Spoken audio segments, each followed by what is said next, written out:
Attachment fitting करने के time में आपको देखिए ये साइड में एक कवर दिया हुआ रहता है। ये कवर को आप खोलोगे और ये कवर खोलने के बाद आपका अटैचमेंट कैसे फिट होता है मैं यहाँ वीडियो में आपको दिखेगा। साइड का कवर खोल दीजिए तो यहाँ पे देखिए यहाँ पे सब गेयर्स लगी हुई रहती है। ये गेयर्स को आपको रेगुलरली ग्रीसिंग करनी पड़ती है। देखिए मशीन को मेंटेन करना भी बहुत इंपॉर्टेंट है। मशीन मेंटेन जितना रहेगा उतना मशीन आपका इजीली चलेगा।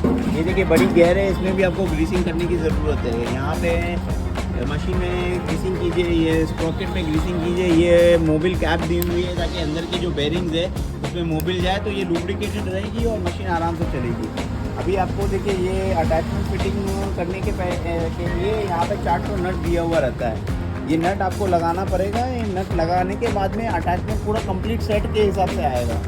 यहाँ पे आप देख सकते हो देखिए अटैचमेंट पूरा कंप्लीट सेट के हिसाब से है। ये डायरेक्ट आपका मशीन में फिट हो जाएगा।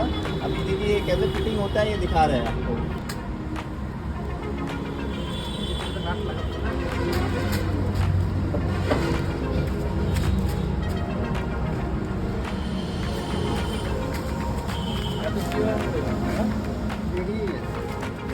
आगे का नट का फिट को दापों लगाते हैं। फिटिंग थोड़ी चाहिए। अच्छा